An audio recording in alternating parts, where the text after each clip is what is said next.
Welcome to the letter room, where the whispers of the past come alive through the ink of history's most fascinating minds.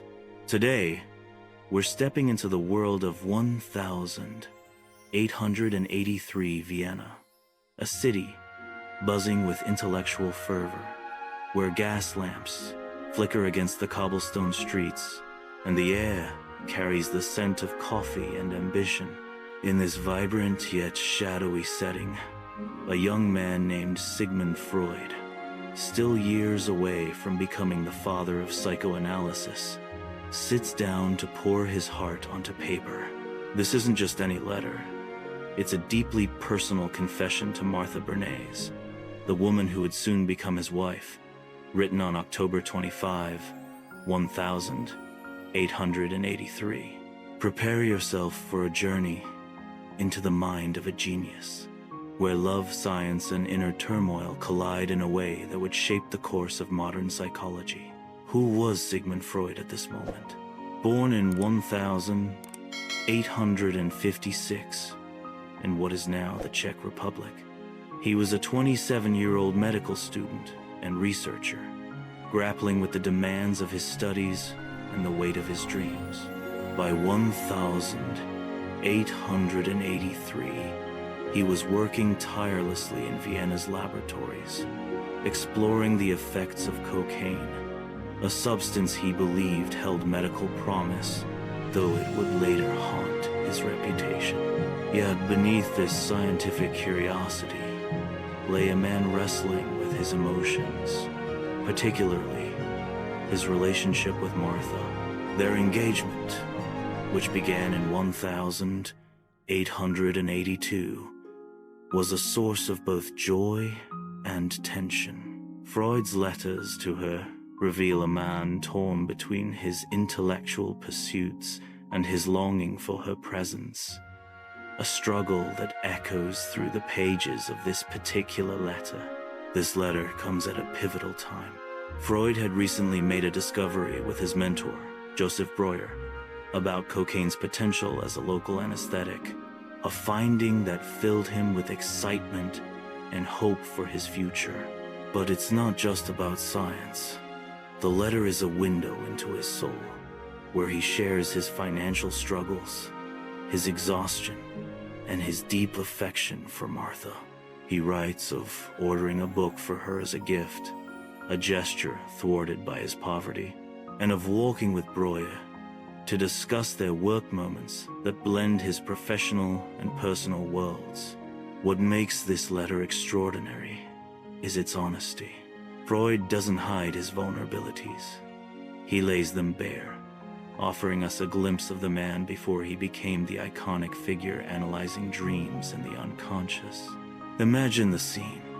Vienna in the late 19th century, a hub of culture and science, where Freud's mind was already beginning to unravel the mysteries of the human psyche.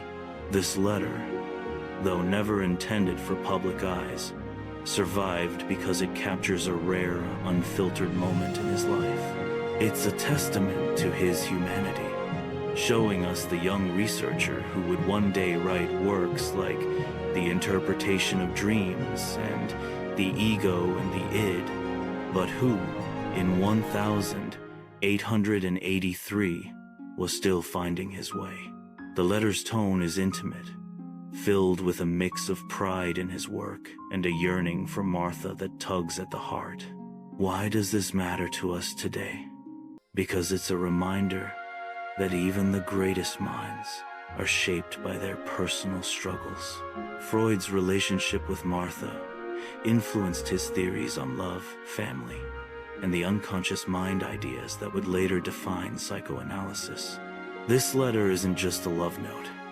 It's a historical artifact that bridges the gap between the man and the myth.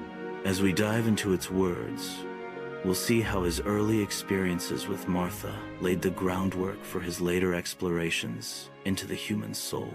So, are you ready to step into the mind of Sigmund Freud through this extraordinary letter? Let's open it together and uncover the emotions and ambitions that shaped one of history's most influential thinkers.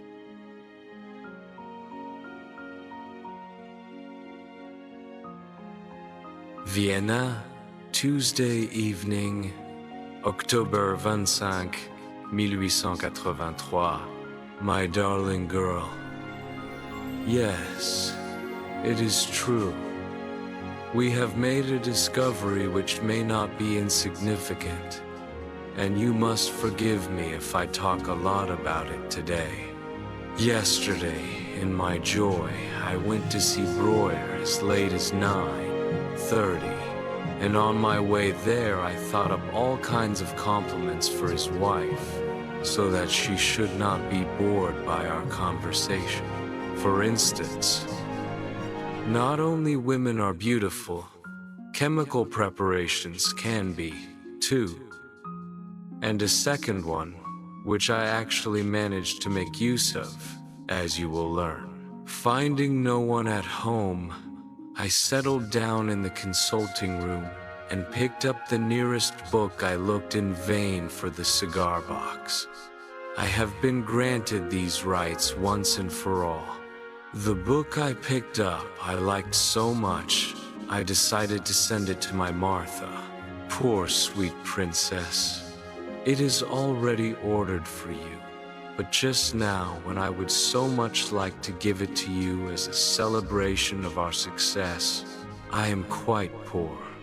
As things never work out as one expects them to, Frau Mathilde came home first and informed me that I wouldn't be able to see her husband until 11 o'clock, that he actually was downstairs, on his way to fetch the children, who had gone to the Carl Theater, where the Meininger are now giving a special performance. She hoped I wasn't annoyed. I was not in the least annoyed. I just mentioned that I had had such a pleasant day, I would like to end it in the best possible company. My second compliment, which actually earned me a handshake, and then ran downstairs, where I met Breuer. "Let's go for a walk," he said. We walked for an hour and a half, and I told him about our discovery, which has to do with the action of cocaine on the cornea. It seems to have a local anesthetic effect, and this might be of great use in surgery. Breuer was very interested, and we discussed how this could be developed further. I am excited, my dear, because this could be a step towards something significant in my career. But you know me, my mind is always racing between science and my thoughts of you. I miss you terribly, Martha. The days without your letters are long, and I find myself thinking of our future together. I hope this work will bring us closer to a life where I can support you as you deserve. The strain of my studies and the lack of money weigh on me, but your love gives me strength. Write to me soon, my sweet, and tell me all that is in your heart. With all my love, your Sigmund.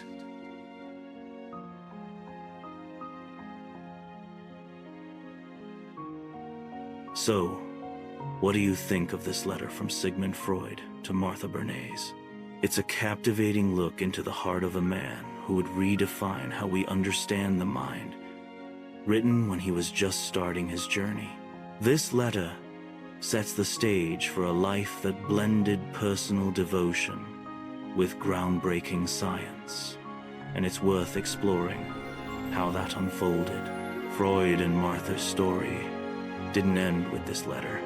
They tied the knot after a long engagement filled with financial struggles and distance. Their wedding was a modest affair, reflecting his humble means at the time, but it marked the beginning of a partnership that lasted until his final days. Their life together was a mix of challenges and warmth. They settled in a bustling city where Freud continued his medical practice and research, building a family with 6 children, including a daughter who would follow in his footsteps as a thinker. Martha managed the household with incredible strength, often supporting his late-night work, while he leaned on her stability. Their marriage was a balance of traditional roles and deep respect. Freud found solace in her presence, and she admired his brilliant mind. Later, rising dangers forced them to leave their home and seek safety elsewhere, where Freud faced a serious illness that eventually took his life, with Martha by his side until the end. After this letter, Freud's discoveries took him far beyond his early experiments. He developed a new way to explore the mind, introducing ideas about hidden thoughts, family influences, and the meaning of dreams through his famous writings. His theories grew over time, delving into the forces that drive us and the structure of our inner world, sparking both admiration and debate. These ideas changed how we think about ourselves, though they also faced questions about their foundations. Today, Freud's legacy lives on in a powerful way.